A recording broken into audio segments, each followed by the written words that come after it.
滚开！先来后到，懂不懂？今日我来做皇帝，明日才轮到你。常姨，在下好歹也出了力，这龙椅坐一下都不行。姐，我的亲姐啊，你快下来吧，我求你了，我害怕。没出息！你可是状元，天天被狗皇帝饿得回家抢饭，这皇帝不反了留着过年吗？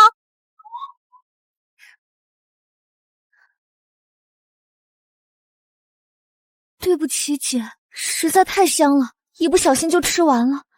顾弥彰，你个饿死鬼投胎的蠢货！顾弥彰，明天休沐是吧？你最好别送上门来，不然老娘明天非扒了你的皮不可！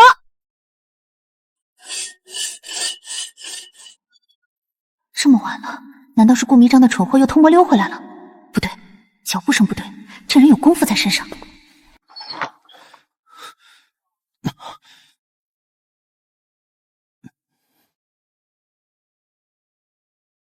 别动，再动一下，老娘送你上西天！朕为了暗查京郊私设造头税一事，微服出巡，刚甩掉严相的眼线，竟在这小酒楼里栽在了一个女厨子手里。姑娘，刀下留人，在下只是个路过的饿死鬼，并无恶意。路过，穿的人模狗样，深更半夜不走大门，翻窗进我厨房，说是不是隔壁荣辉酒楼派来偷我秘方的人？姑娘误会了，在下实在是饿得很了，在街角闻到姑娘这厨房里的香气，这才鬼迷心窍翻了窗。在下其实是个无家可归之人。饿了？你都吃不起饭了，还穿得起苏绣的料子？这衣服是前天在富人区垃圾堆里捡的，姑娘若是不信，大可搜身，在下身上连半个铜板都没有。还真是个穷光蛋。姑娘，在下已经孤身一人，四处流浪多年，很久没吃过一顿饱饭了。只要姑娘能给口吃的，让在下做什么都行。看起来不像个坏人，管他的，先留下当个免费的伙计。想吃饭，留下洗碗，干不完，明天就把你送官。陛下，属下们救驾来迟，这就送您回宫。不必，刚才他说的听到了。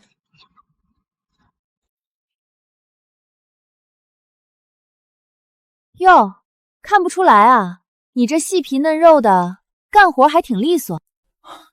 顾掌柜谬赞了，既然想要姑娘你给口饭吃，自然要尽心尽力。行了，吃吧，尝尝本掌柜的手艺，吃完了，今天还有的你忙的。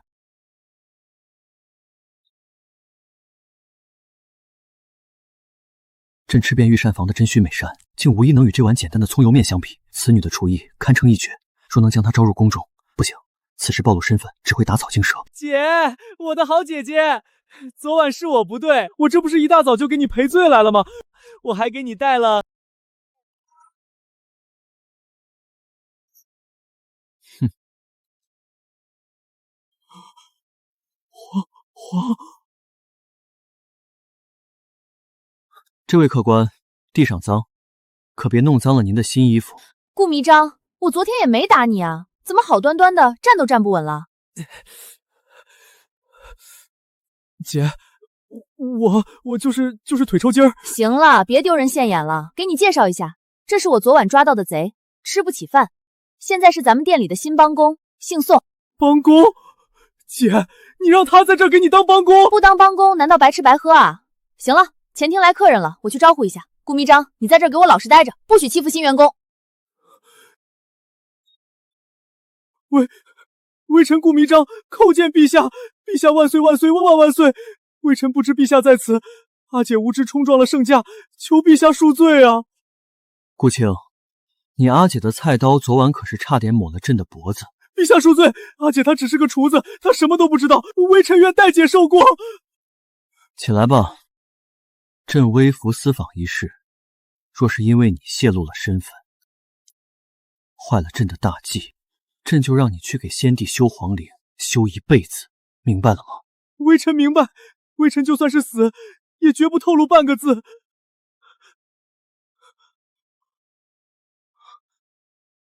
顾迷章，你又跪在地上干嘛？还有姓宋的，你离他那么近干嘛？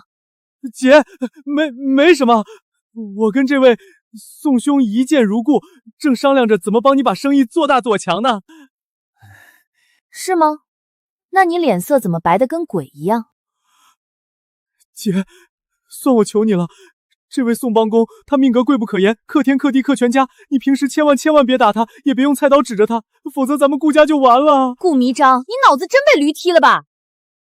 行了，顾迷章，大清早的别在这碍手碍脚，前厅的桌子还没擦，赶紧滚去干活。不，姐，我可是朝廷命官，我怎么能去擦桌子？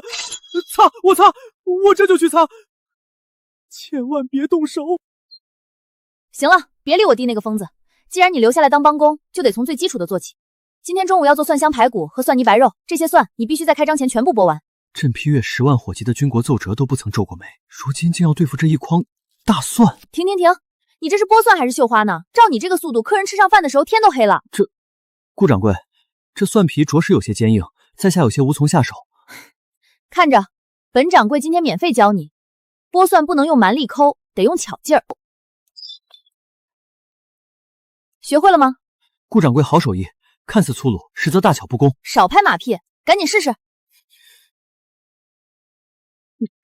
天哪，陛下竟然在拍大蒜，那双手可是决定无数人生死的。阿姐，你快住手吧，别折腾陛下了。败家子啊，我是让你拍裂他，不是让你跟他有什么深仇大恨。手腕放松，别绷那么紧，力道往下压。对，就是这样，轻轻一拍。看吧，这不是挺简单的？你这手长得倒是挺好看，怎么这么笨呢？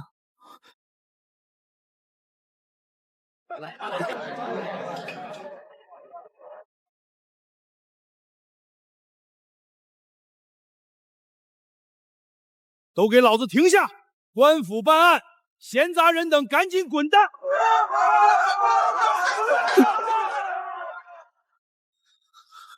该死，怎么是户部的人？严相的人怎么到这儿来了？陛下可还在后厨啊？姐，不好了，外面来人收灶头税了，是户部的人，凶得很。灶头税？我大梁律法何时有过这种税？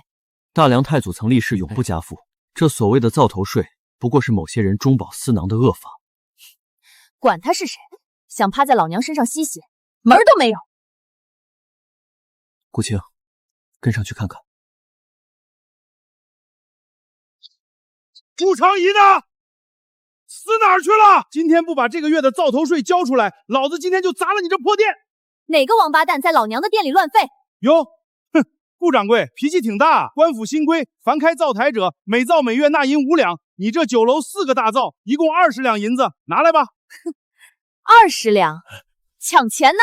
大梁律法明文规定，商税皆有定数。我顾长义行得端，坐得正，每月按时纳税。这灶头税无凭无据，老娘1分钱都不会给。律法在京城，严相的话就是律法，不给我去后厨把他的灶头给我砸了！我看谁敢动这灶头一下，今天就竖着出来，横着出去！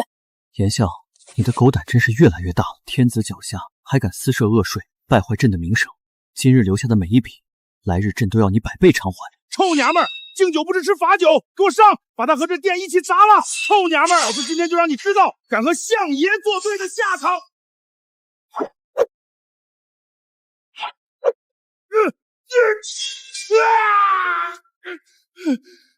谁在装神弄鬼？顾掌柜闪开，在下来助你。哎呀！哎呦，我的腿！干得漂亮！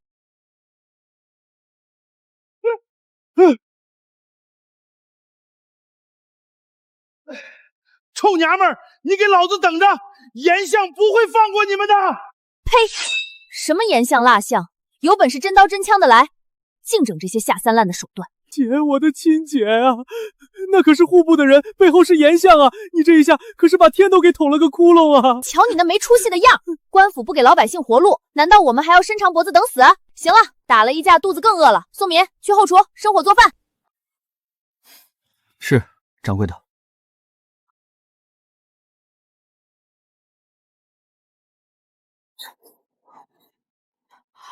真是气死老娘了！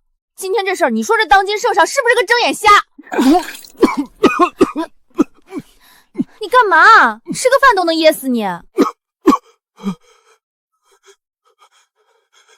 姐，你别乱说话，妄议君上可是死罪。外面的百姓连饭都吃不饱了，这严相都把手伸到老百姓的灶台上了。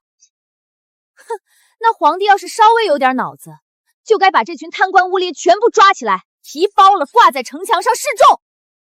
被奸臣当猪养，顾长仪，你这胆子真是大的没边了。不过你说的对，等我搜集完证据，一定要把这群欺上瞒下的国之虫除干净。我们顾家九族今天怕是要保不住了。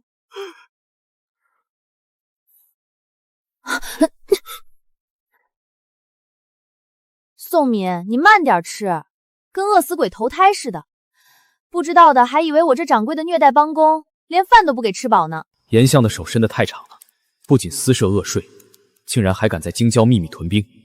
若非朕亲历此事，恐怕真要被那群老狐狸瞒一辈子。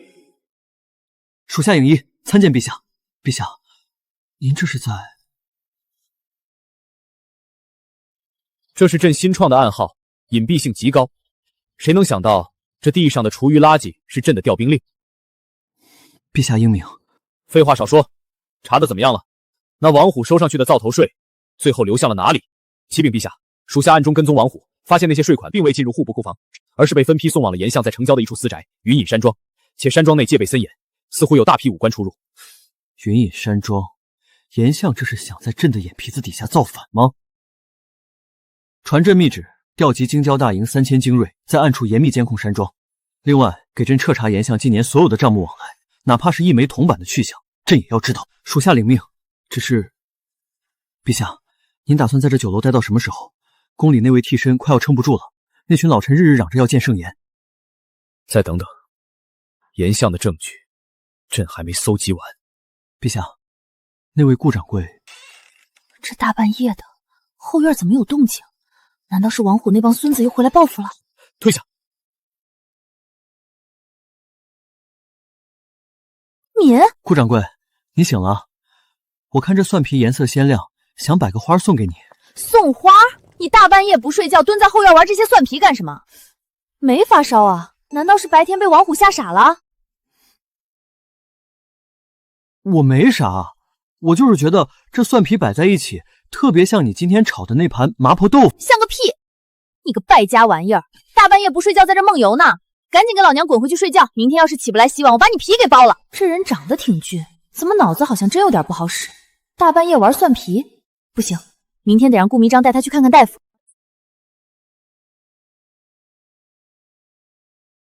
等等，那是什么？这大半夜的，哪来的鸽子？还绑着竹管？哎呀，飞了，估计是哪家酒客养的赛鸽迷了路。宋敏，我发现你这人越来越古怪了。大半夜玩蒜皮，现在又跟鸽子过不去。顾掌柜有所不知，在下祖上曾是走江湖的算命先生，我这哪是在玩蒜皮，我是在练算卦。算卦？老娘听过铜钱卦、龟壳卦，还没听过拿蒜皮算命的。万物皆有灵，方才我起了一卦，卦象显示，明日酒楼会有一位贵客登门，且咱们酒楼的生意会因一道新菜而更上一层楼。算得准，明天给你加个蛋；算不准，明天那一筐土豆都归你削。不对，还是差点意思。这老鸭汤鲜则鲜矣，但总觉得少了点回甘，压不住那股子油腻感。到底怎么样才能让它味道更上一层楼呢？宋兄，要不我来吧？您这手金贵，万一削到手，我没法交代啊。顾大人客气了，术业有专攻，在下觉得这三角形的土豆吃起来或许更有层次感。顾迷章，你闭嘴！宋民，你别削那破土豆了，过来帮我尝尝这汤。你不是说你祖上是算命的吗？看看你那舌头能不能算出这汤缺了什么。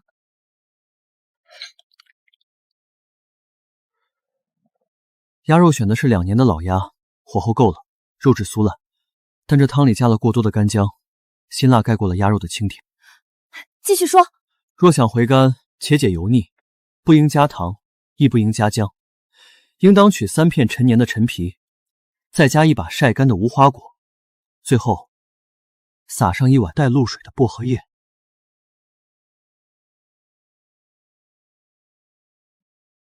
陈皮去腥，无花果回甘，薄荷叶能提神醒脑，还能中和鸭汤的厚重。好香，姐，这汤绝了！宋敏，你老实告诉我，你以前到底是干嘛的？我之前没饭吃的时候，就靠闻各家酒楼的香味结馋，久而久之，对味道就敏感了些。去他的剥蒜洗碗！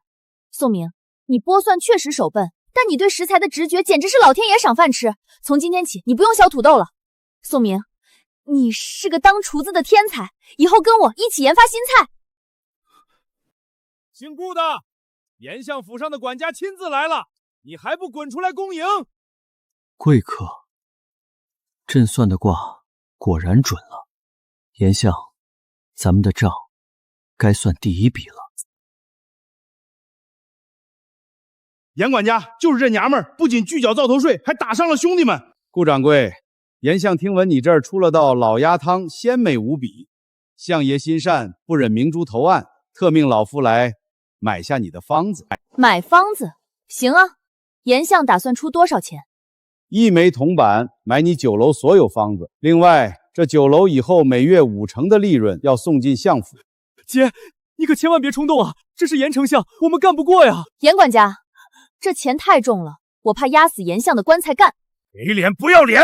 来人，把这酒楼给我封了，方子搜出来，如有反抗，争死不论。宋敏，退后！这几个人我们肯定打不过。去你的！糟了，甩歪了。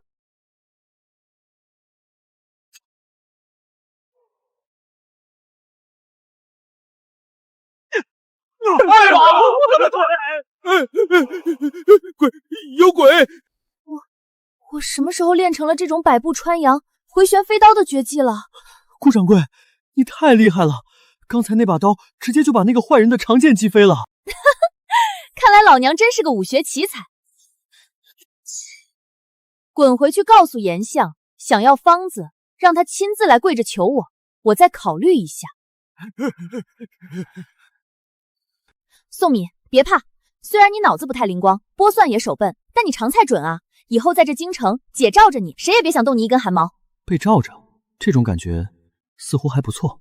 姐，你快看，酒楼门口被贴了封条，是户部尚书亲自带人来了。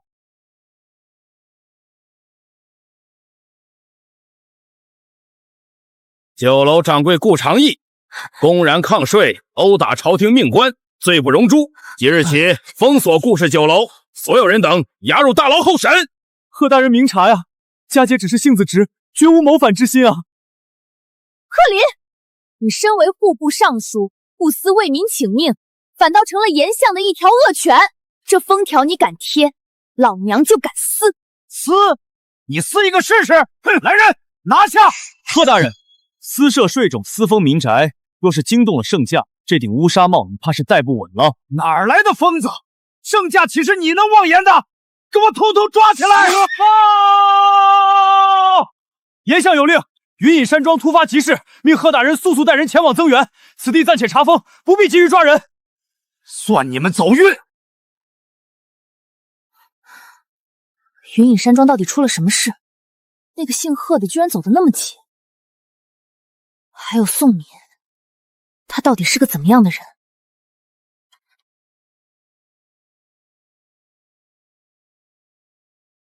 宋敏，大半夜不睡觉，你在这儿偷看账本干什么？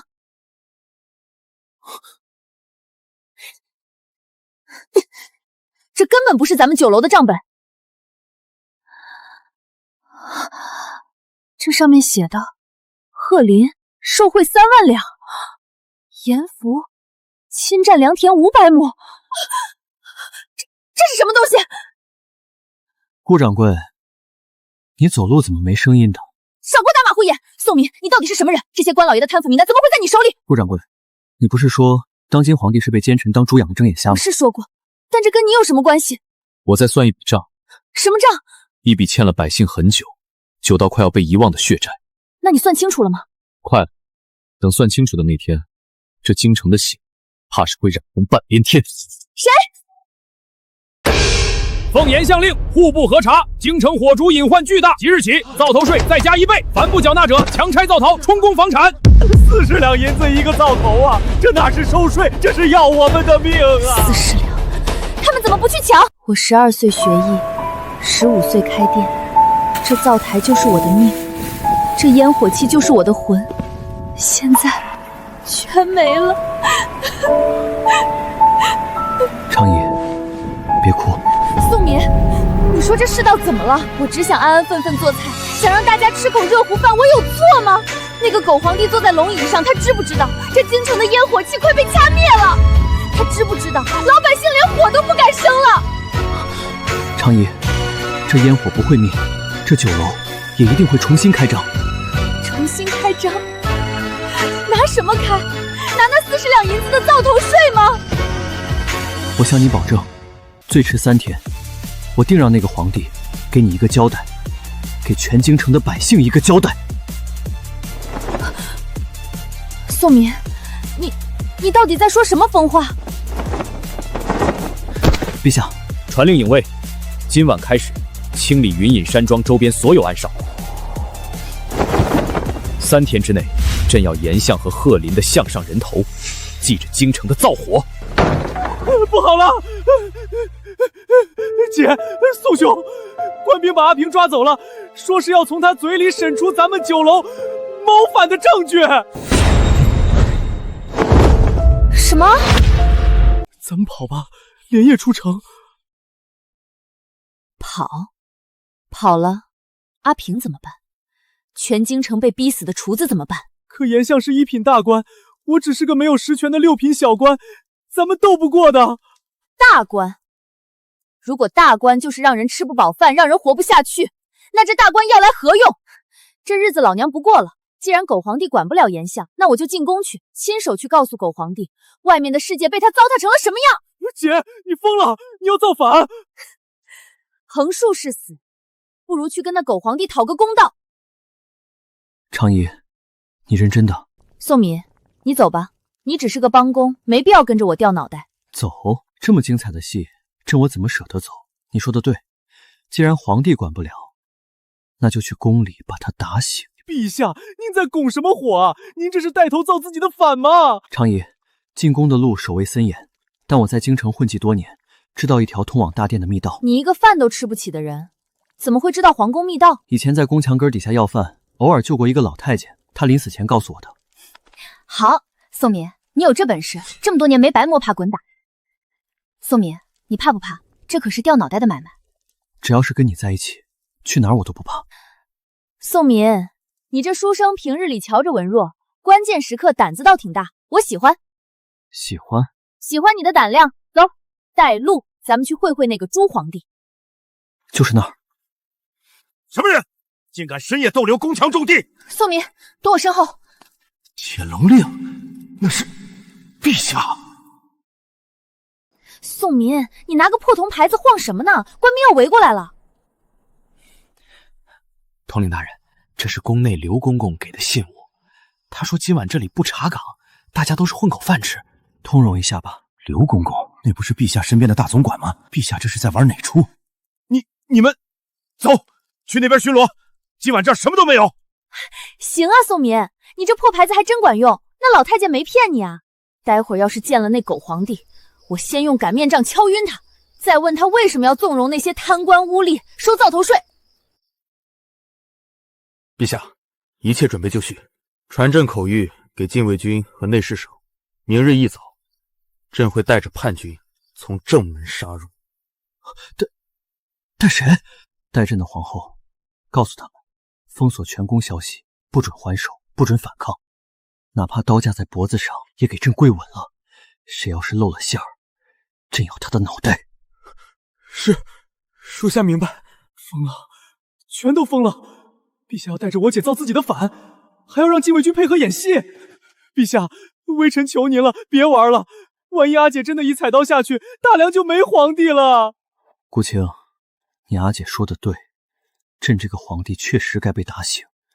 你若敢泄露半个字，朕就让你去皇陵陪先帝聊天。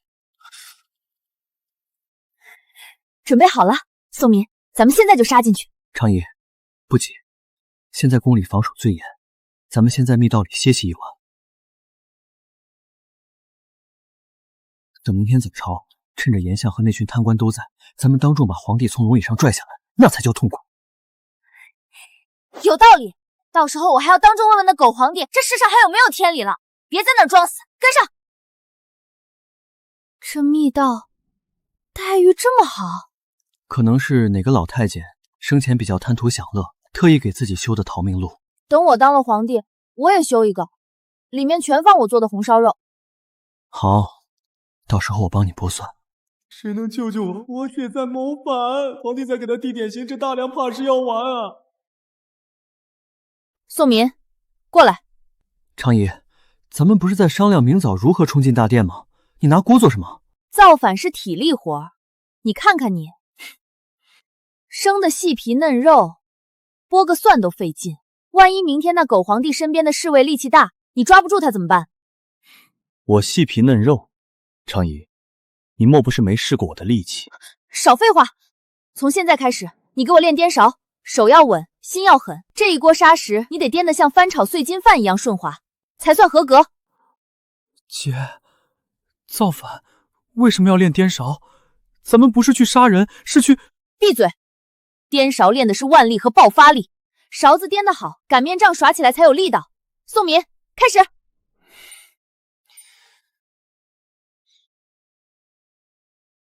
哎呀，笨死了！说了多少次，力从地起，气沉丹田，手腕要活，别死用力。常姨，你贴得太近了。我别动，不是要教我吗？怎么教？就这么颠。那个，姐，宋哥，虽然我知道造反很重要，但你们这颠勺颠的是不是有点太黏糊了？我还在呢。胡说什么？这是严肃的特训。宋民，你已经合格了，明天的锁喉就交给你了。好，明天的锁喉，我定不辱命。行，你们清高，你们在密道里造反，顺便谈恋爱，我就是个多余的。不管今天的结果如何，都得吃饱了再上路。我顾长仪的字典里没有当饿死鬼的道理。我知道这次我们多半都是有去无回，但是我们的付出不会白费。我希望这次能够让那个狗皇帝看清楚他被蒙蔽以外的真实世界。没好酒好菜，就这碗肉粥和果酒，算是我给咱们做的壮行酒。姐，这可能是我这辈子喝过最香的粥了。常姨，谢谢你的粥。谢什么？吃饱了才有力气干架。宋民，待会儿冲进去，你跟紧我，千万别逞能。常姨，我一直想问你一件事，若今日真的成了，你把那皇帝拉下了桥，你最想做什么？是坐上那把龙椅，还是封王拜相？龙椅？那玩意儿硬邦邦的，坐久了屁股疼。封王拜相，天天跟那群老成精的打交道，我怕折寿。我顾长仪这辈子没见过什么大世面，我只知道，一个好厨子最见不得别人糟蹋粮食，也见不得有人饿肚子。若真能成，我只想让这天下的灶头火都烧起来，让全大梁的百姓都能像咱们现在这样安安稳稳地喝上一碗肉粥。我的梦想很简单，让全天下百姓都吃饱。朕苦思冥想的治国之道，竟不如一个厨娘看得通透。常姨，你给朕的这碗粥重过万里江山。时辰到了，宋民、顾弥章，拿好家伙和背篓，咱们去掀了那狗皇帝的桌子。宋民，跟紧了。顾弥章，把擀面杖拿稳。糟了，是大内精锐，硬骨头来了。皇上真的带人来造自己的反了？不好！今日风沙太大，迷了本官的眼。听令，闭眼向后转，齐步走。风沙？今天无风无雨，连片树叶都没动啊！这两个避不开了，顾迷章上！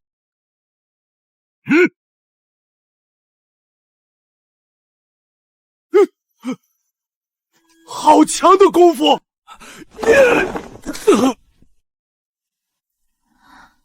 他们是拿我当傻瓜吗？好一记降龙伏虎杖，竟能破了我的金钟罩，受教了。姐，我这么强吗？我把大内高手一棍子敲死了。常姨，怎么不走了？过了这道台阶就是金銮殿了。宋敏，你到底是谁？常姨，你这是何意？我是宋敏啊！你少装蒜！刚才那个校尉瞎得连瞎子都不如，还有那两个高手，一个用拳头给我挠痒，一个自己往我弟的擀面杖上撞。大梁的禁卫军要是这个德行，严相早就造反成功100回了。他们根本不是打不过，他们是在放水，而且他们每次动手前都在看你。常姨，你这么聪明，真让我欢喜。那你猜猜，他们为什么看我？因为你才是这皇宫里的内应，或者你是起义军的头目。聪明。实不相瞒，我早就买通了宫里的侍卫，今天的造反我筹谋已久。常姨，我连命都交给你了，你还不信我？别想了，刀剑无眼，跟紧我。哼，要是让我发现你骗我，我先剁了你。姐，要不你俩先成个亲再造反？我感觉我站在这儿比那两个放水的侍卫还多余。闭嘴，干正事儿！狗皇帝，狗丞相，给我拿命来！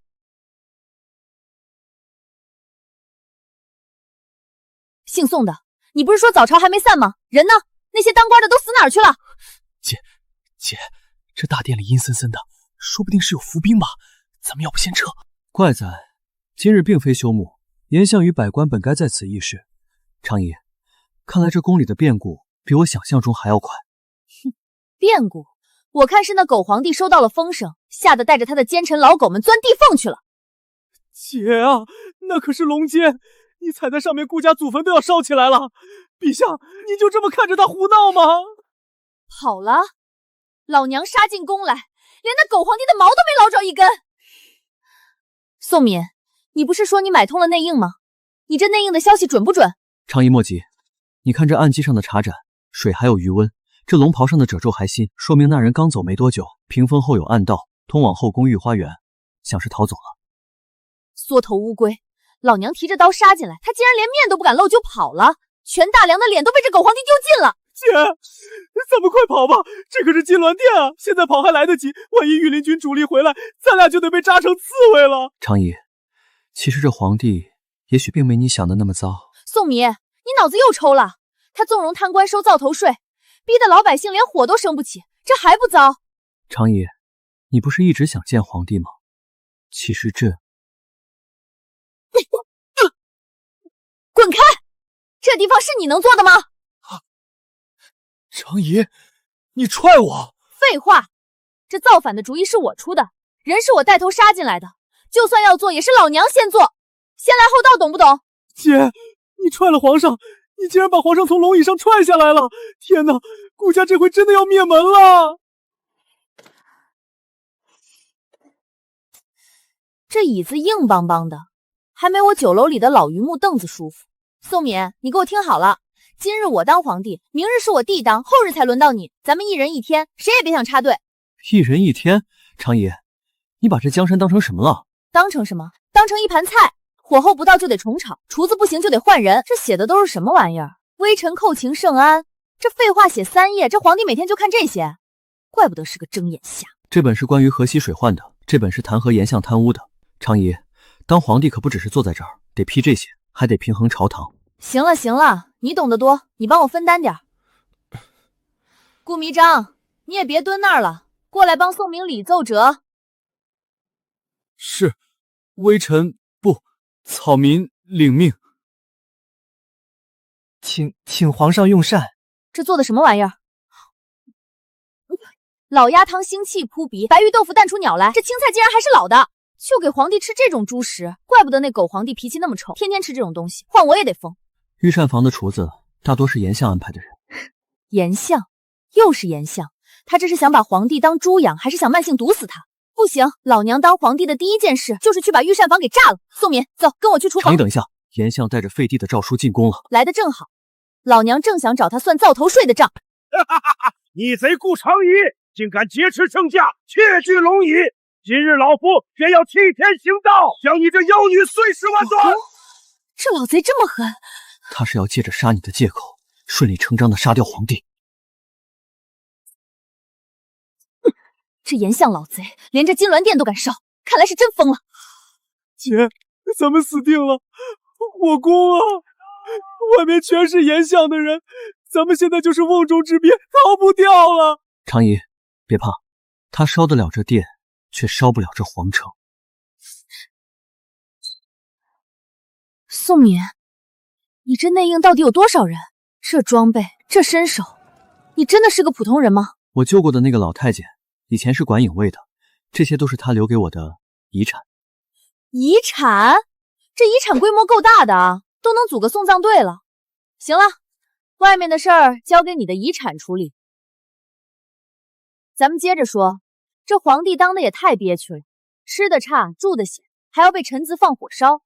顾弥章，你给我出来，别在那儿装死。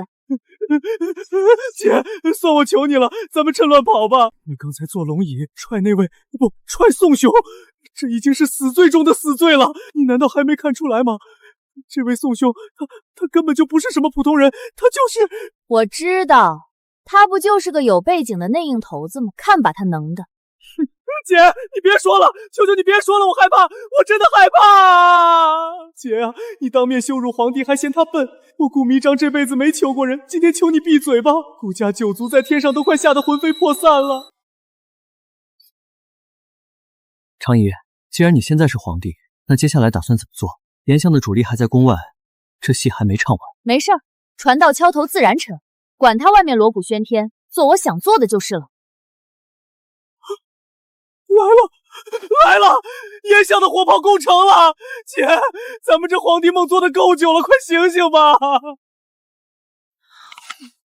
慌什么？火炮声大，说明他离得还远。宋敏，你那遗产挡得住吗？挡得住。影翼已经带人封锁了内宫通道，颜相的私兵虽多，但进不了这金銮殿。既然死不了，那趁着老娘现在还是皇帝，得赶紧把正事办了。宋敏，你读过书，你来写。我说你写。好，常仪请讲。传我圣旨，从今日起，大梁境内所有灶头税通通撤销。凡是之前收上去的，谁收的谁给老娘吐出来。若有违抗者，直接拆了他家的厨房，让他也尝尝吃不上热乎饭的滋味。姐，你这圣旨写的也太白话了吧！而且撤销灶头税，那颜相和户部那帮人不得疯了？疯了才好。老娘当皇帝就是为了让百姓吃饱饭，不办这事儿，我当这皇帝干嘛？坐在这儿当牌位啊？写好了，常仪盖章吧。成了，顾弥章，拿上这个，去店门口给老娘大声宣读。姐，我不敢，外面全是兵，我这一露面，不得被射成箭猪啊！有宋敏的人护着你，你怕个屁！你要是不去，我现在就把你塞进那香炉里当香点。奉天承运皇帝诏曰：即日起撤销全国灶头税，凡强征者按谋反罪论处，钦此。听清楚了吗？老娘当皇帝了，第一件事就是让你们回家能生火做饭，谁还想打，尽管上来。吾皇圣明，撤恶税，安万民，此乃大梁之幸。万岁万岁万万岁！万岁万岁万万岁！天哪，宋兄你可是真皇上啊！你带头喊活且万岁，这戏演的，我顾家祖坟不仅冒青烟，怕是要炸了！不许退，给我杀！那是假圣旨，那是妖女！你说我伪造圣旨，那撤销灶头税的旨意可是盖了这大印的，全天下百姓都听见了，你敢说它是假的？大印在逆贼手中，自然是假。来人，将这妖女乱刀砍死！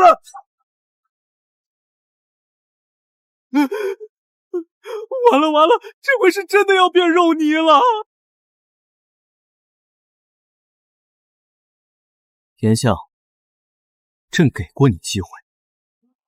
陛下，你不是已经死了吗？怎么会？我杀的是替身。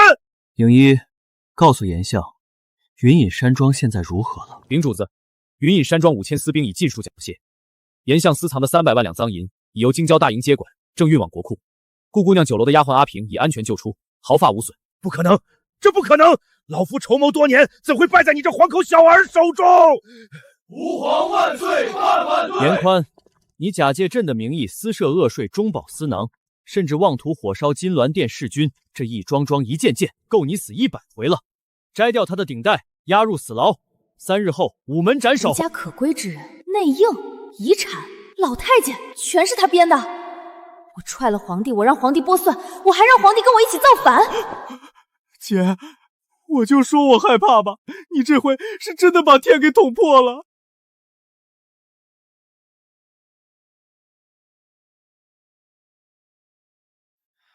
常姨，现在你还想让我去拨算吗？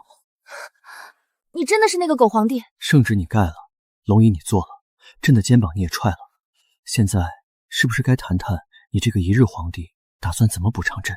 补偿什么？大不了我以后每天多给你加个蛋。1个蛋可不够，朕要的是这顾氏酒楼的掌柜进宫给朕当一辈子的主厨，顺便当个皇后。皇后，你想得美！老娘的酒楼还没开连锁呢。这段日子，他看着我像个傻子一样带着他造反，心里指不定怎么笑话我呢。常姨，这大梁的江山，朕分你一半。这皇后的位置，你坐着可比这龙椅舒服多了。宋敏，不，皇上，您这出戏演的可真精彩啊！什么无家可归，什么捡垃圾堆的衣服，什么练算卦，你堂堂一个皇帝，看着我为你担惊受怕，看着我杀进皇宫，你是不是觉得特别有趣？常姨，朕并非有意欺瞒，只是当时情势所迫，且朕也想看看，在顾掌柜眼里，若我……骗子，你就是个彻头彻尾的骗子！姐，祖宗他是皇帝啊，你少说2句，咱们见好就收吧。收什么收？顾明章，你给我滚一边去！宋敏，你给我听好了。老娘喜欢的是那个会帮我拨算、会帮我尝菜，虽然笨手笨脚，但还算勤快的帮工宋敏，而不是这个高高在上、满嘴谎言、把人心当成玩物的狗皇帝。顾长仪，我已经给你解释过了，我是因为情势所迫，不得已为之。不得已？你的不得已就是骗我，你的不得已就是看我耍猴戏，想让老娘当皇后，做你的千秋大梦去吧！你这种人，连给我酒楼洗碗都不配，滚回你的龙椅上待着吧！骗子！顾长仪，你给朕站住！这皇宫是你想来就来、想走就走的地方吗？放手！朕若不放呢？你是朕亲口赐封的皇后，你生是大梁的人，死是……完了，这回是真的炸了！这一拳是还你骗我的那些日子，宋民。从今往后，你是你的皇帝，我是我的厨子。你要是再踏进我顾氏酒楼半步，我就把你剁了喂狗！山水不相逢，常姨，你以为打了朕，这事儿就算完了？既然你不肯进宫，那朕就把这江山搬到你的酒楼去。姐，这肉馅都剁成泥了，再剁就成水了，要不咱歇会儿？歇什么歇？老娘现在满脑子都是那张骗子的脸，剁碎了才解恨。姐，其实皇上他也是为了江山社稷，而且你看，他连盐相都给办了，还撤了造头税，说明他心里是有百姓的。他心里有百姓，但他眼里没实话。顾密章，你再替他说一个字，明天这馅子里就加你的肉。我闭嘴，我这就去洗葱。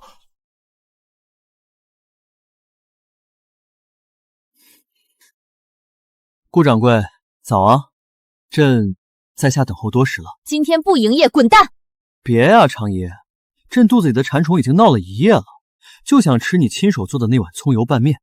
想吃面？行啊，那是客人们排队的地方。皇帝了不起啊，在我顾氏酒楼，皇帝也得排队。去，上大街末尾站着去。姐，那是皇上，你让他去大街上排队，这要是传出去，咱们酒楼就成景点了。怎么，你有意见？你也想去陪他排队？排队确实是规矩，不过常姨，朕今日来不是来当客人的。不当客人？那你来干嘛？收租啊？朕不排队，朕是来应聘洗碗工的。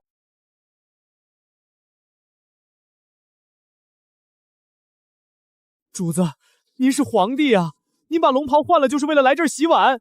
大梁的江山要是知道他的主人在刷盘子，会哭的。洗碗工？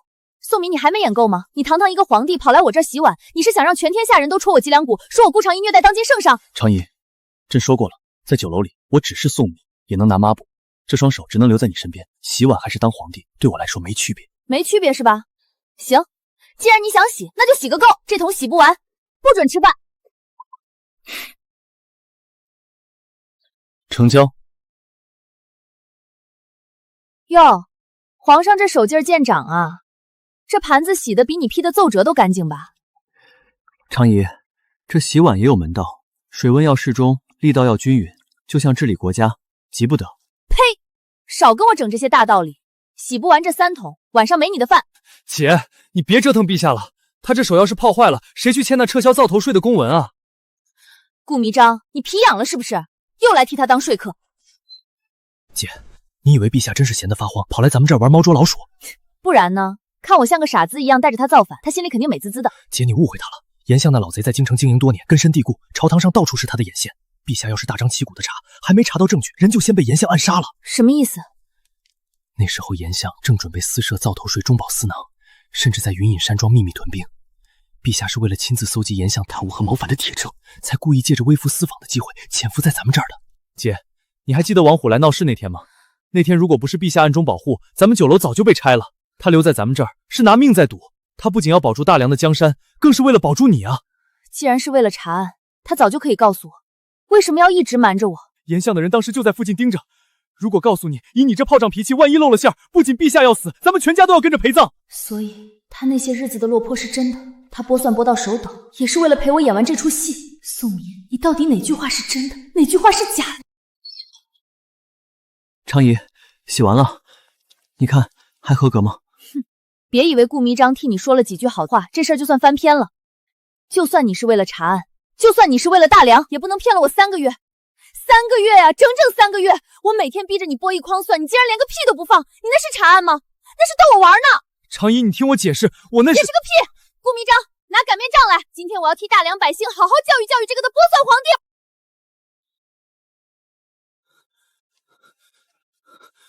姐，陛下，太后娘娘传了3条旨意了，说是1个时辰内见不到皇上，就要把咱们这酒楼给封了。不用管，有朕在，他封不了酒楼。朕没求得常姨原谅之前，哪儿也不去。哼，宋敏，你演给谁看呢？太后都这么着急了，你还不赶紧滚回去当你的皇帝？常姨，骗你是朕不对，但在你身边当小二这3个月，是朕这辈子过得最开心的日子。不用想边关的战火，不用想朝堂的尔虞我诈，每天睁眼能看到你，闻到厨房的香气，哪怕剥一整天的蒜，朕也心甘情愿。少在这儿花言巧语，你堂堂一个皇帝，怎么可能是真的喜欢我？只不过是拿我当挡箭牌。在这里没有皇帝，只有骗了心爱姑娘的宋敏。常姨，朕可以用江山起誓，朕对你的心从未有过半分虚假。行了，回去见你母后吧，别以为这事儿就完了。宋敏，你想让我原谅你，想让我跟你回宫做你的皇后，可以，只要你肯回来，什么条件朕都答应你。第一，严相这些年搜刮的明旨明告你，不准冲入国库，必须一分不少的全发给受灾的百姓和那些被灶头税逼入绝境的商户。第二，以后不准再骗我，哪怕是掉脑袋的大事，也得跟我商量。好，朕答应你，朕明日就下旨，让户部开仓放粮，退还所有赃款。这还差不多。参见厨神皇后，皇后娘娘万岁万万岁！这凤冠也太重了，感觉像顶了个铁锅在头上。还有这封号，厨神皇后，你认真的啊？朕说过，要让你名正言顺的在宫里做菜。这封号是大梁百姓联名上书求来的，说唯有你能保住大梁的烟火气。姐，这回你是真光宗耀祖了，咱们顾家的厨刀都成了御赐神兵了。行了，少拍马屁。宋明先说好，我不做那劳什子凤冕，我要先去御膳房看看。朕就知道，影衣带路。哎呦，老奴给陛下请安，给皇后娘娘请安。娘娘，这御膳房油烟重，您这凤袍金贵，可别沾了尘土。这就是给陛下准备的午膳，肉质发柴，火候不到，你们就拿这东西糊弄皇上。上次被骗进宫，就知道你们御膳房的猫腻了。今天我倒要看看你们有多离谱。娘娘有所不知，这宫里的规矩多，食材选拔更是严苛，每一道工序都是为了圣体安康，自然比不得民间的小打小闹。哼，规矩多，我看是你要捞的油水多吧。拿账本来，本宫要查账。顾迷章，你过来看看这个。内务府收购鸡蛋100门，共计银1000两。1000两？姐，我没看错吧？这1枚鸡蛋要10两银子。刘公公，你来给本宫解释解释，你们这蛋是金鸡下的，还是吃了长生不老药的？在宫外一枚鸡蛋不过3文钱，你这儿翻了3000多倍，你是当本宫不识数，还是当陛下是冤大头？娘娘息怒，这宫里的蛋可不是寻常的蛋，那是选自极北之地，由专人每日喂养灵芝草，运送进京时还要用冰块镇着，这一路上的耗损人工那都是银子啊！刘公公，朕记得朕早上的那枚蛋壳上还沾着污物，那污物难道也是极北之地的灵芝灰？陛下恕罪，老奴也是按着历代先皇留下的规矩办事的呀。这内务府上下几千口人都指着这规矩活命呢。规矩？从今天起，老娘就是这里的规矩。1枚鸡蛋10两银子，1斤白菜5两银子，连这烧的炭我都要比外面贵上10倍。你撤了全天下的灶头税，结果这处处都是趴在你身上吸血的蚂蟥。传本宫口谕，将御膳房所有下人统统叫过来，本宫一个一个审。娘娘，老奴。哼，这群蛀虫，看老娘怎么收拾你！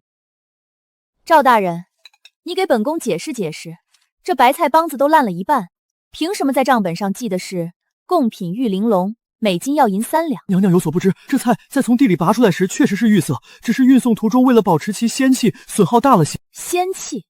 我看你是想成仙想疯了！顾迷章，把咱们在京城菜市场买的白菜拿上来。姐，这是我刚从东市买来的，2文钱1斤。比这所谓的贡品新鲜100倍。赵大人，2文钱的东西，你敢报3两银子？这中间1500倍的差价，是进了你的腰包，还是进了这内务府的无底洞？娘娘，这宫里的账目繁杂，人工、车马、冰块哪样不要钱？您一个厨子出身，不懂这宫里的规矩。规矩，在本宫眼里，浪费食材是死罪，贪没百姓血汗钱更是凌迟之罪。你说我不懂？本宫开了10几年酒楼，每一粒米一滴油的价格都刻在脑子里。这是本宫昨晚连夜复核的账目。去年1年，御膳房报损的燕窝鱼翅足够填满一个池塘，可皇上的餐桌上连根毛都没见着。还有这灶头炭，每斤报银50两，你烧的是金子吗？顾长仪，你不过是个侥幸上位的厨娘，竟敢动内务府的蛋糕，你知不知道这背后牵扯到多少王公大臣？赵大人，你是在威胁朕的皇后吗？女一，带人去赵大人府上，看看他家里的白菜是不是也值3两银子1斤？赵大人，你的仙气散了，还有谁想给本宫讲讲规矩？娘娘饶命！娘娘饶命！这些蛀虫不除，大梁的国库永远是空的。宋敏，这只是个开始。常仪，朕支持你，传朕旨意，内务府上下彻查，凡是涉及贪腐者，不论官阶高低，一律革职查办，家产充公。皇后娘娘，这成何体统？咱们好歹是皇上的妃子，怎能聚在一起，像市井百姓一样吃大食堂？体统能当饭吃吗？内务府那帮蛀虫被本宫清理了，现在国库要省钱，爱吃不吃，不吃的去绝食，本宫绝不拦着。林贵妃，这你就不懂了，常仪这叫忆苦思甜。朕觉得这大食堂甚好，热闹。娘娘，我想多要1块红烧肉，可以吗？多吃点儿，看你瘦的。在本宫这儿没那么多规矩，管饱。太好吃了，比以前送去我宫里那些冷冰冰的御膳强100倍。哎，怎么就没了？本宫还没吃呢。想吃，自己动手丰衣足食。那边有面粉和韭菜，想吃饺子的自己去包。本宫只负责教，不负责伺候大小姐。包就包，谁怕谁啊？陈才人，你那馅儿放盐多了，你想齁死皇上吗？你还好意思说我？你那面皮厚的都能当鞋底了，皇上吃了肯定消化不良。常仪，朕这后宫总算有点人味了。皇上，您尝尝臣妾做的百花豹喜饺，绝对比陈才人那个乱炖馅强。皇上，尝我的馅儿里加了秘制虾油。你吵什么吵？既然都觉得自己做得好，那之后就天天都自己动手做。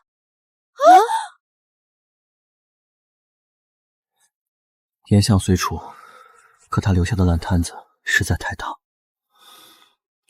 国库空虚，百姓困苦，这赋税若是不降，大梁的根基迟早要断。还没忙完，这都3更天了，你是打算把自己熬成枯腹干吗？常仪，朕不累，只是这折子里的字，字字都像是在向朕讨债。先把这碗定心汤喝了，老娘忙活了一晚上，你要是敢剩一口，明天就自己去大食堂排队。好香，常仪，还是你懂朕。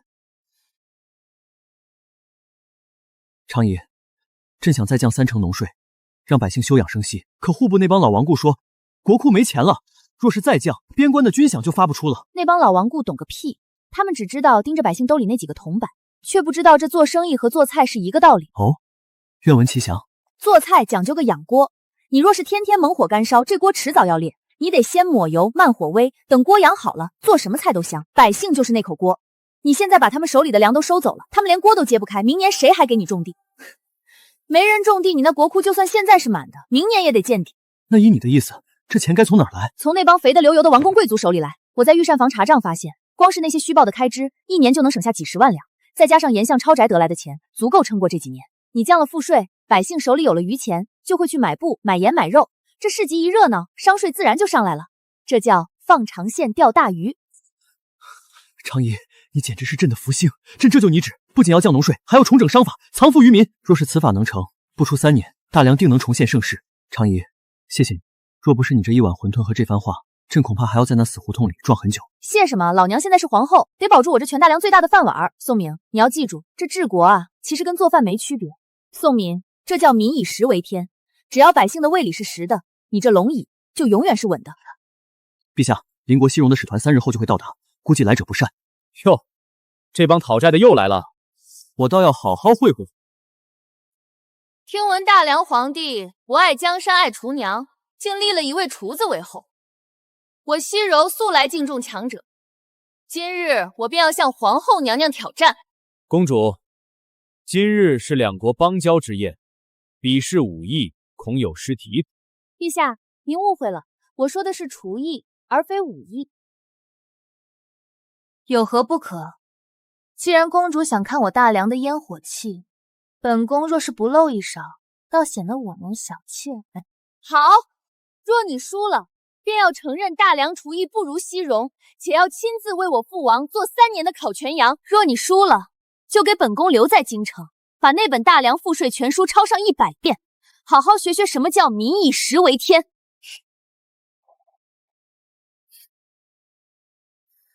皇后就拿这些废料来比试，你是瞧不起我，还是大梁已经穷得连肉都吃不起了？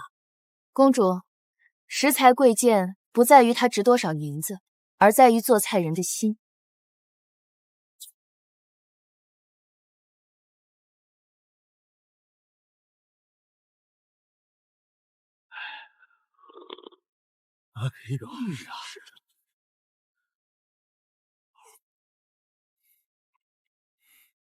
不过是普通的叉烧饭，皇上何故如此？这饭里有朕儿时在冷宫，母妃偷偷为朕做的那碗长寿饭的味道。为什么？明明只是简单的猪肉和鸡蛋，为什么会让我想到西戎草原上的落日，想到我阿妈给我缝制的皮袍？这叫黯然销魂饭。公主，你追求极致的贵，却忘了食物最原始的作用是慰藉人心。我输了，我自诩吃遍天下，却从未见过能赋予食物灵魂的人。既然输了，那就去抄书吧。不，我不抄书。皇后娘娘，我要留在你身边。我输了，我要拜皇后为师，我要学这招黯然销魂饭。啊，本宫是皇后，不是开培训班的。拓跋公主，请自重，松开朕的皇后。除非师父收下我，否则我就赖在大梁不走了。皇后娘娘，我真的不能留在你的身边拜你为师吗？赤马公主可汗在西戎很想您，真的不能再耽搁了。黯然销魂饭的做法已经交给你了，这上面是我自己研究写下来的菜谱，你拿回去可以看看。多谢皇后娘娘。快跑快跑！陛下眼神看起来像杀了赤马公主一样。好了好了，别生气了，人家都走了，咱们回去忙自己的事情吧。我准备了个好东西要给你看看。宋敏，快过来看，成了，真的成了。常姨，这就是你说的能让大梁百姓再无饥馑的土中宝。这叫土豆，不仅产量极高，还不挑地，不管是沙地还是山坡都能种。最重要的是，这玩意儿管饱。这还是我当年去大山里找一味药膳中缺少的药材时意外寻找的。这些年我可花了不少时间研究呢。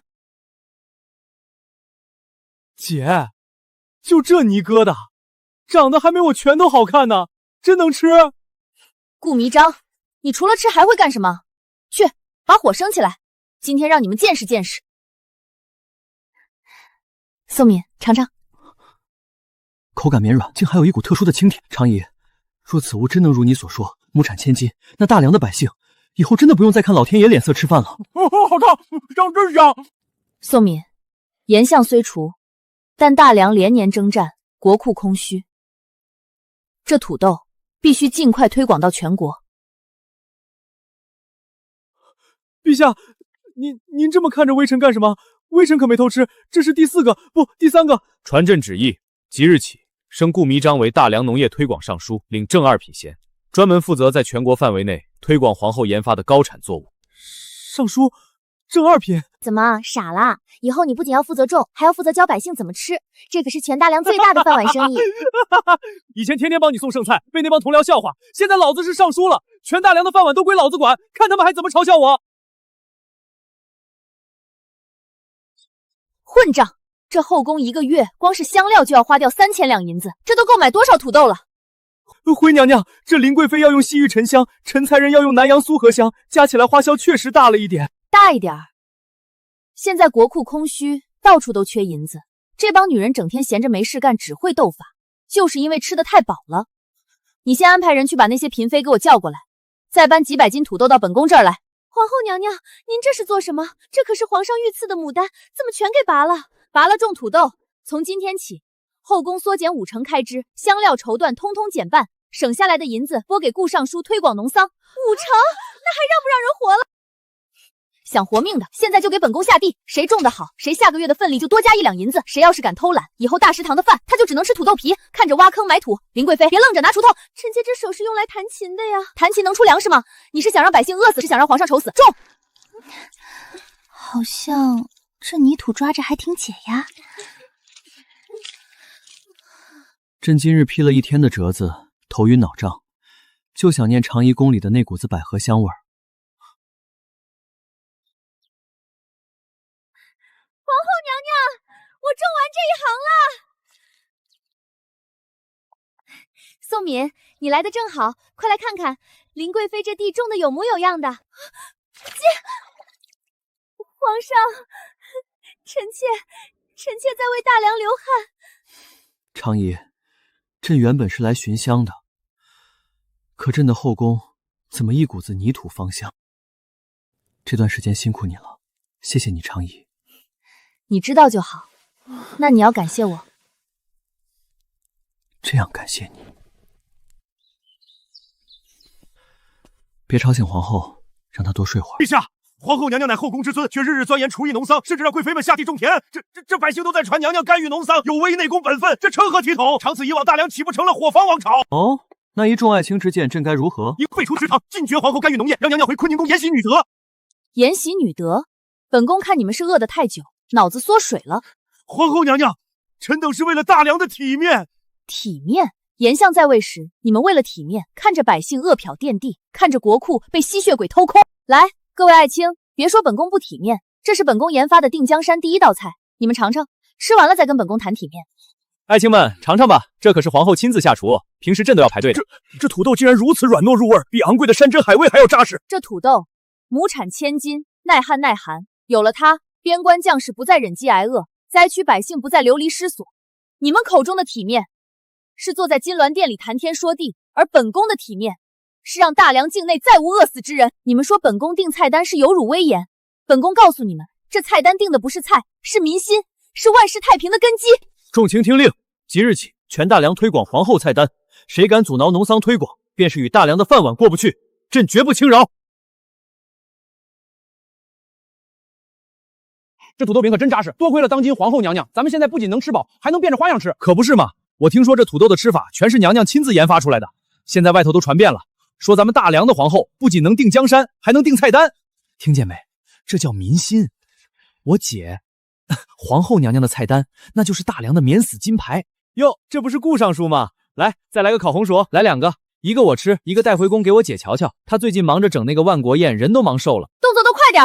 这道黄金玉米羹和如意土豆丝是今日的主菜，今日有很多其他国家的使臣，都别出差错。顾长义，你坏了严相的大计在前，靠这些贱民吃的泥疙瘩搏名声在后。今日我就让这些东西变成万国使臣的断头饭。诸位，今日这宴席皆是由皇后亲自研发的高产作物所制，不仅味道绝佳，更是我大梁繁荣昌盛之基。喝吧，喝吧，颜相，老奴为您报仇了。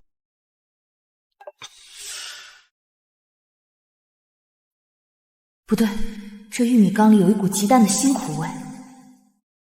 等一下，这汤不能喝。常姨，怎么了？有人想在我的眼皮子底下玩加料的戏码。影一，抓住那个小太监！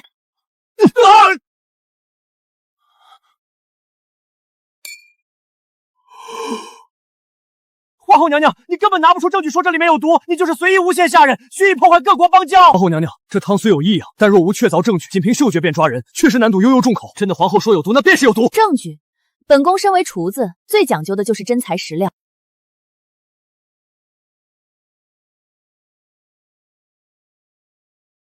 断肠草性寒，遇甜菜根显赤色，遇酸则生剧毒反应，变绿发臭。这种食材相克的原理，你这种只会杀人的死徒当然不懂。现在你还有什么好说的？你竟然会这种法子！拉下去，搜身，真要让他把背后所有的余孽都招出来。诸位，刚才不过是宴会的一段小插曲，大家继续享用美食。常姨，你受累了。启禀娘娘，给各国使臣准备的特产已经准备好了。娘娘，这是刚从郊外运来的京城特产，请娘娘过目。这车不对劲。娘娘，这都是上好的京城特产。这车特产饼多200斤，但这车轴下沉的深度起码在了300斤。最重要的是，这车里混进了一股子硫磺味，那是常年接触火药的人才有的味道。影一，先车。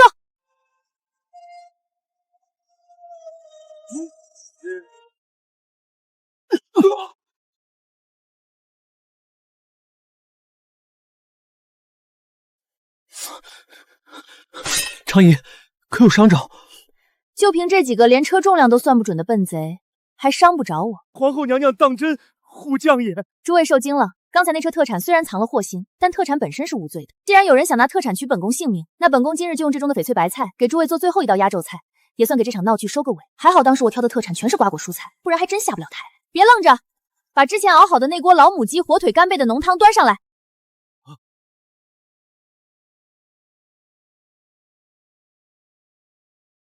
这叫扫汤，扫3次，汤清如水，味浓如酒。娘娘，这碗里似乎只有一颗生白菜。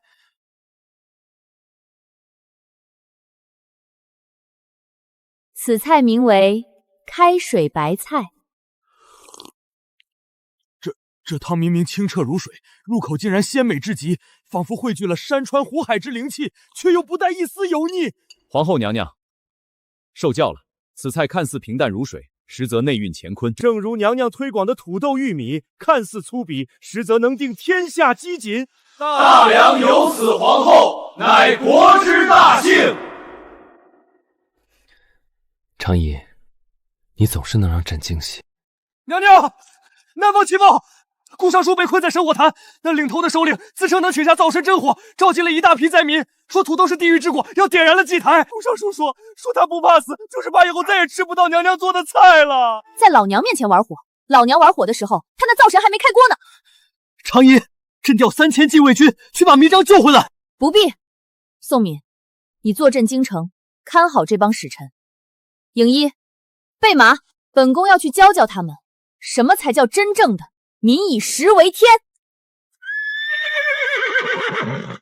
常姨，一定要平安回来。放心，等我回来，给顾迷章做顿土豆全息压惊。只会放冷箭的鼠辈，看来这京城还没清理干净。影一，封锁方圆100米，朕倒要看看谁敢在朕的眼皮子底下动皇后。主子，刺客已遁入暗巷，对方显然早有准备，此时出城恐有埋伏。顾迷章危在旦夕，来不及和他们纠缠了。常姨，跟我来，走那条路。这皇宫待久了，真觉得憋屈，还是这密道里的土腥味闻着踏实。朕当年修这条道是为了逃避颜相的眼线，没想到现在成了咱们的避风港。常姨，你看，这还是上次咱们造反前剩下的。堂堂皇帝坐在密道里剥蒜，传出去你那帮老臣得气得当场撞珠子。朕在金銮殿上是皇帝，在那张龙椅上要算计江山，只有在这里对着这几颗蒜，朕才觉得自己是宋敏。常姨，南方这一去，贪官横行，乱民暴动，朕真的很担心。担心什么？老娘的菜刀连刺客冷箭都能劈，还怕几个装神弄鬼的道士？宋敏，你信我，只要我到了那儿，把土豆红薯往锅里一煮，那香味比什么神火都管用。百姓求的是保富，不是神迹。朕信你，等顾迷章那小子回来，朕一定封他个更大的官，让他天天给你送菜。他现在是尚书了，再送菜，怕是又要嘀嘀咕咕的抱怨了。宋敏，宋敏，你还是剥蒜的时候最顺眼。主子，娘娘，城外已经安排妥当，暗卫营300今日已先行出发，在十里坡接应。回吧，皇上，等我带那个蠢弟弟回来，给你做顿土豆全席。朕在京城为你守好这口锅。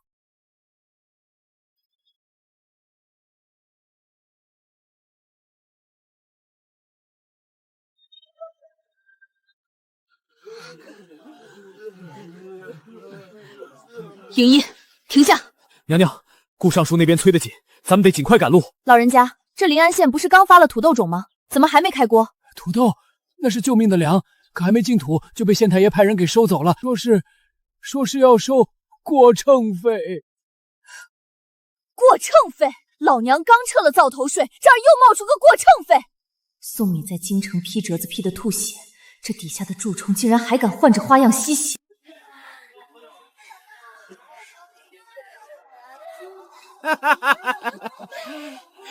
这批土豆口感确实不错，回头挑出一箱最好的给王侍郎送去，就说本官的一点心意。这玩意儿真能吃，县太爷非要咱们研究出10种吃法，说是要办什么土豆盛宴。火候大了，土豆发苦，水放少了容易粘锅，你们这叫糟蹋东西。你谁啊？谁让你进来的？我是来教你们怎么做人的厨子。影衣，把那个肥猪县令给我请下来。反了！哪儿来的刁民，竟敢绑架朝廷命官？钱县令，尝尝，这是你从百姓嘴里抢来的政绩。你到底是谁？本宫顾长仪，大梁皇后。皇后娘娘饶命！臣也是为了推广高产作物，一时糊涂。一时糊涂，贪污赈灾2种，私设名目加税，贿赂官员。影衣，按大梁律例，贪污2种者，当如何？斩首示众，家产充公，发还百姓。娘娘真是活菩萨，咱们有救了！这土豆是种在土里的，不是长在贪官嘴里的。谁再敢动你们的碗，就去京城回顾氏酒楼找我。娘娘，临安县这一耽搁，南方那边恐怕已经布置好了。没事，顾迷章不会有事的。顾迷章，你可得给老娘撑住了。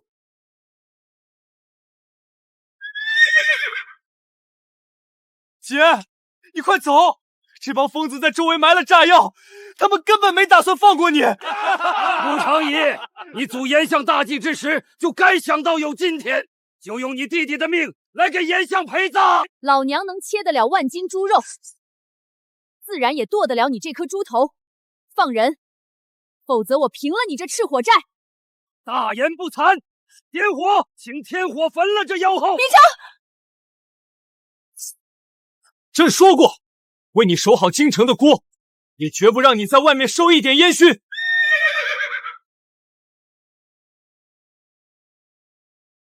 宋敏，你这动作倒挺快。常姨，朕来接你回家吃饭。先把这些垃圾处理干净再说。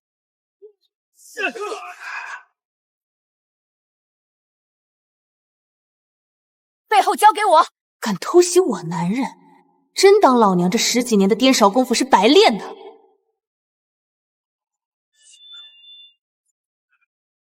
姐夫救命！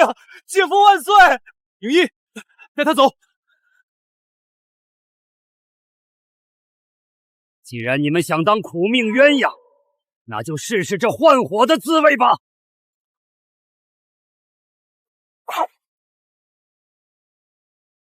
这火有古怪，劈不散。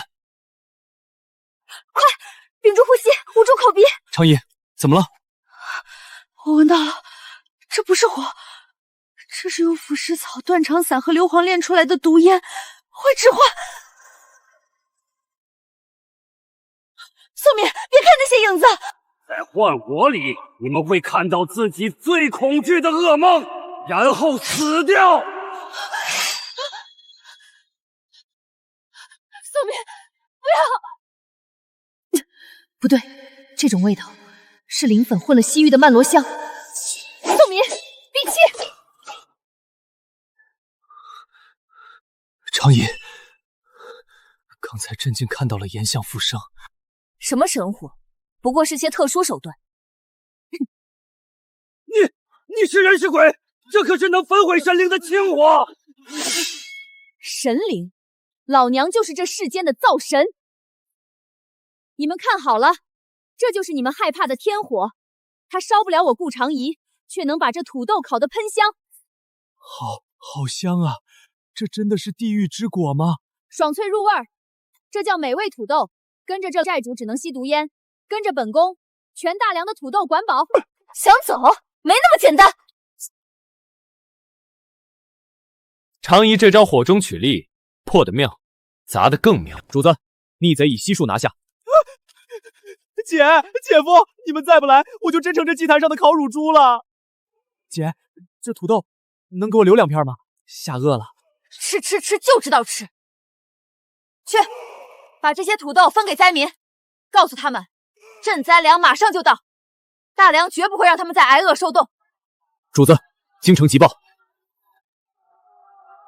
怎么了？京城出事了？太后在慈宁宫大发雷霆，说你妖后干政蛊惑军心。他已经联合了几位赋闲在家的老亲王，带着各家的府兵，正封锁了咱们回京的必经之路落霞坡。妖后干政，我顾长仪忙着让百姓吃饱，他们忙着在京城给我扣帽子。这帮老家伙，炎相在位时缩得像鹌鹑，现在老娘推广土豆，倒成了他们眼里的眼中钉了。长仪，朕陪你杀回去。杀回去太见血了。既然几位老亲王觉得我这个厨子皇后不称职，那我就给他们准备一桌他们这辈子都忘不了的鸿门宴。跪下！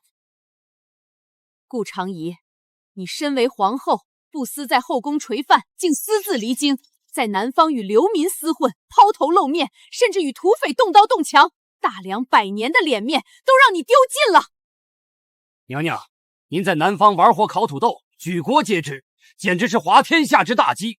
若不废后，大梁国威何在？赵亲王，注意你的言辞。脸面，国威。赵亲王说我丢了脸面，那本宫请教一下，南方灾民在土豆推广前就是吃这种草根土皮汤活命的，这碗汤您喝得下去吗？荒唐！本王千金之躯，怎能因此误会之物？你也知道是污秽之物。百姓吃草根的时候，你们在京城锦衣玉食；百姓因为没粮种要卖儿育女的时候，你们在谈国体尊严。母后，臣妾在南方抛头露面，换来的是10万百姓不再挖草根，换来的是大梁明年的国库不再见底。这份丢脸，臣妾丢得心安理得。谁再敢提皇后丢脸2字，朕就让他去南方，把这草根汤喝上3个月。你这个妖后，竟敢煽动皇帝忤逆哀家！太后娘娘，你已经1天没进水米了，保重龙体啊！传话给皇帝，只要顾长仪还在宫里1天，哀家就滴水不进，直到饿死在这慈宁宫。长仪，母后这脾气，怕是真要绝食到底了。绝食？这世上只有不够好吃的饭，没有不想活命的人。宋明，别愁了，母后这病是富贵病加心火旺，得用重药医。你要做什么？母后既然想死，臣妾这就去小厨房，亲手给她做一顿求死不能的饭。姐，太后正生气呢，你弄这些粗茶俗饭送过去，不是火上浇油吗？山珍海味吃腻了，她才会觉得面子比命大。我要做的这道菜能勾起一个人的求生欲。母后，这顿饭你要是能忍住不张嘴，我顾长仪就把皇后位子让给你。长仪，母后已经1天2夜没喝盐也没进食了，你这酸辣粉真能炒。哎呀，这粉是新鲜土豆和红薯打浆做的，软糯 Q 弹，再配上这陈园老醋，那酸爽。这红油辣椒是用热油激出来的，香而不燥。宋敏，这人啊，心火旺的时候吃不下山珍海味，但这种勾魂的酸辣味儿，那是刻在骨子里的本能。外面顾长仪在那儿捣鼓什么？回太后，皇后娘娘在外面煮粉呢，说是这酸是山西的老陈醋，辣是蜀地的朝天辣，那粉吸溜一口顺滑到嗓子眼儿。母后，臣妾知道您看我不顺眼，但胃是无辜的。您喝一口汤，要是觉得不好吃，臣妾立刻卷铺盖回老家开酒楼，绝不碍您的眼。哼，哀家就尝一口，看你这妖后能玩出什么花样。这粉怎么如此劲道？这酸辣味儿竟让哀家这几日的胸闷都散了。母后，您终于肯进食了。哀家是怕浪费粮食。顾长仪，看在这碗粉的份上，哀家暂且不治你的罪。但你那些土豆，母后，土豆不仅能救荒，还能让大梁万国来朝。臣妾想办一场万国农桑博览会，请各国使臣来看看咱们大梁是如何靠着泥疙瘩富国强兵的。罢了，只要你能让大梁长脸，哀家便准了。姐，青天已经发往西戎、北狄，还有南阳各国了。长仪，此举若成，你便是大梁千古第一贤后。主子，北狄使团已到京郊，他们送来一份挑战书。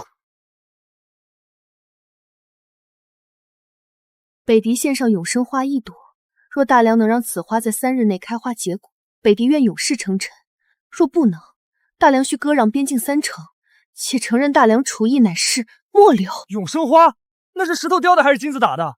花怎么可能在3天内开花结果？这不是明摆着抢城池吗？永生花，这名字听着玄乎，但在厨子眼里，这世上只有还没被煮熟的食材，没有弄不明白的植物。北狄这是想趁博览会之机，在大梁的地盘上砸了大梁的锅，告诉北狄使臣，这局本宫接了。这朵花会是大梁灭亡的开端。娘娘，这可是我北狄的圣物，它在雪山之巅沉睡了100年，若无神力，绝不开花。您现在反悔，可以只割让2城。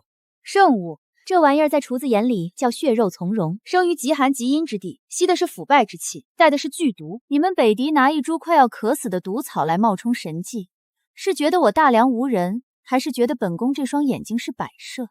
既然娘娘识货，那便知道让它3日内开花结果是不可能的。在本宫的字典里没有不可能3个字。皇上，臣妾想加个注，若我赢了，北狄除了永世称臣，还要再加1万匹上好的战马。准。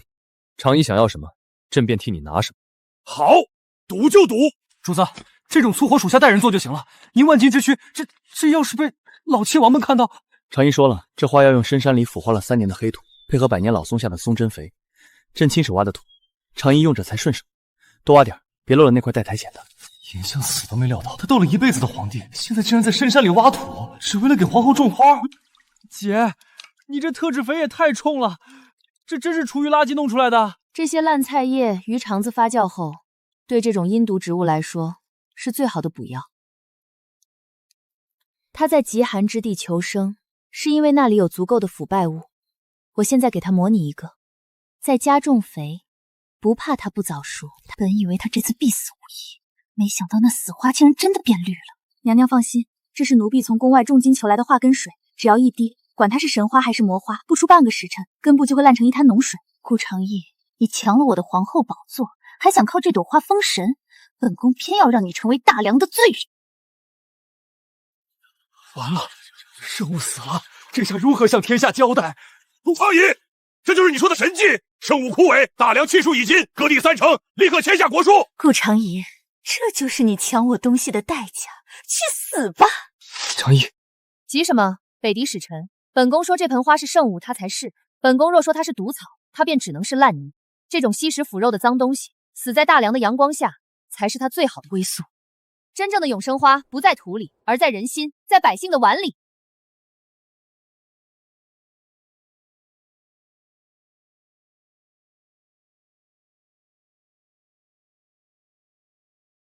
上冰块，这才是大梁的永生花。只要大梁百姓有粮，这花便开在万家灯火里，永世不败。神乎其技，这竟是厨艺！我北狄认输。长仪赢了，但有些人却连良心都没了。林氏，你真以为在深山挖土的时候没留下隐卫盯着坤宁宫吗？只不过皇后说这种是脏东西，不配当永生花，才随你去了。皇上，臣妾只是想帮娘娘浇水。通敌误国，传朕旨意，废林氏为庶人，即刻打入冷宫，终生不得出。陛下，臣妾冤枉啊！总算把这帮讨债的打发了，回去你得帮我揉揉手。好，朕。宋敏，你怎么了？传御医，快传御医！启禀娘娘，皇上并非突发恶疾，而是中了一种名为千灸散的慢性奇毒，此毒潜伏已久，至少有3年之期。今日是机遇爆发。3年，那不就是在我们相遇前就中了？是，此毒无色无味，唯有北境雪山之巅的护心草可解。可那北境如今是炎相残余势力盘踞之地，地势险要，易守难攻。娘娘，属下即便拼死，也要取回护心草。不，宋敏，这一次换我来为你拼命。宋敏，你给老娘撑住了，这大梁的锅本宫还没带你吃遍，你不准死。娘娘，北境严虎部众3万，皆是亡命之徒，此行9死1生。9死1生？老娘在厨房杀生的时候，阎王爷都得在旁边递刀。走。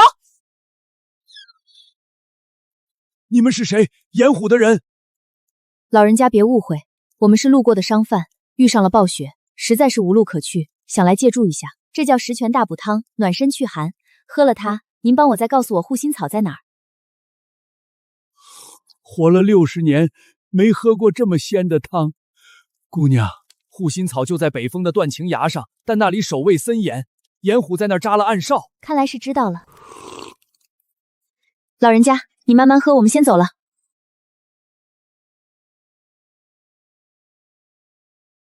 拿到了，娘娘，陛下有救了！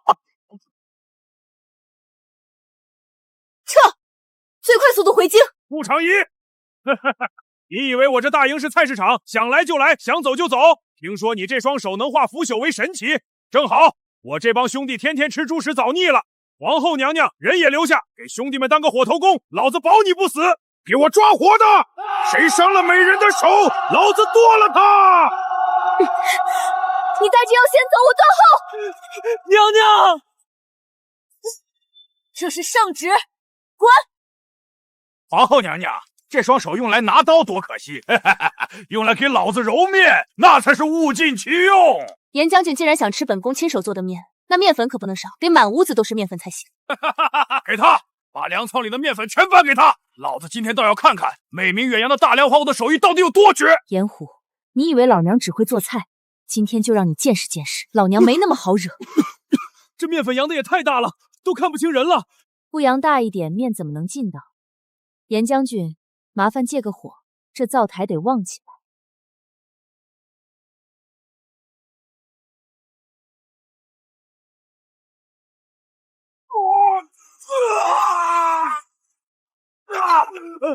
眼睛，我的眼睛！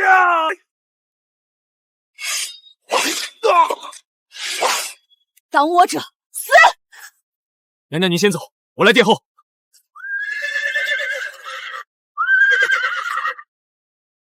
娘娘，赵亲王有令，皇上崩逝，1诏以下，新皇即位，最后顾长仪不得入城。说什么？皇上崩了？顾长仪因为了私欲潜逃出京，致使皇上毒发身亡。这遗诏上写的清清楚楚，废你皇后之位，打入死牢。金皇已在金銮殿登基，你不过是个乱臣贼子。放屁！不行，宋弥危在旦夕，我不能再在这里和他们浪费时间，我得想办法。你怎么可能杀得进来？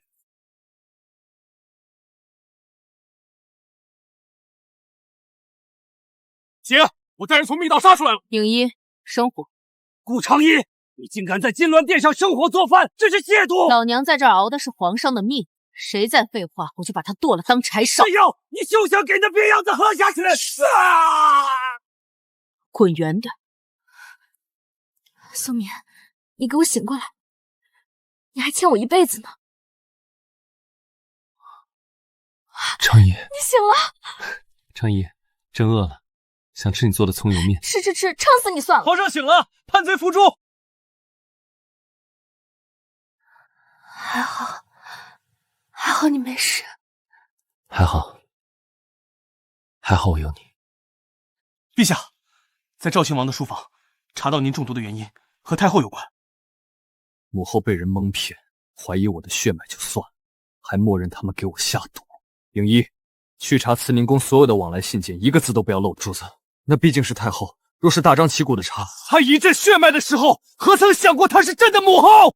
火气这么大，是想把这养心殿给烧了？常姨，朕心寒，朕拼了命守住这大梁，到头来亲生母亲却成了背后捅刀的人。宋敏，看人不能只看他现在坐的位置，得看看他是怎么坐上去的。这么多年，他也不容易。宋敏这倔脾气。娘娘，皇上已经下令封锁了慈宁宫，您这又是何必呢？他长大了，翅膀硬了，他觉得哀家老糊涂了，可哀家只是怕呀。哼，你又来做什么？来看哀家的笑话？母后，臣妾今日没做皇后的份例菜，只做了几样不值钱的粗事。母后还记得吗？宋敏说，他6岁那年，你们被关在冷宫偏殿，那时候没米没粮，您就是用剩下的锅巴和这点咸菜喂活了他的命。这红薯，那时候敏儿总把最甜的芯儿留给哀家，自己吃那焦黑的皮。母后，宋敏长得像不像先皇不重要，重要的是他这颗心，还是当年那个在冷宫里护着您的孩子。您这一刀下去，疼的是宋敏，死的是大梁。哀家错了，哀家是怕呀。赵亲王拿出一份伪造的滴血验亲文书，还说敏儿亲近你这处女是为了夺权，哀家真是老糊涂。母后，敏儿，母后对不起你，是我听了赵亲王的谗言。既然误会解开了，那就皆大欢喜了。传朕旨意，赵亲王一案相关人员，主犯腰斩，从犯杖50，流放3000里。再广发信件，邀请各国使臣来参与朕的封后大典。现在国库宽裕了，百姓的日子好过了起来。我要为常仪主办一个盛大的典礼。请皇后娘娘行跪拜礼，接掌后宫喜印。你我之间不兴贵礼，大梁的江山有朕的一半，便有常仪的一半。朕的龙椅，常仪坐得；朕的心间，常仪也住得。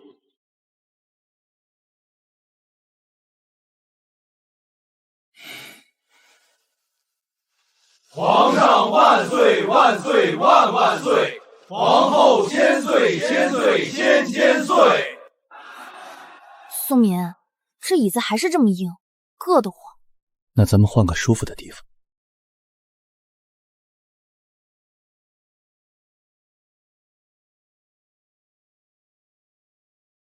宋敏，蒜末好了没？这道蒜香排骨就等你的蒜了。催什么？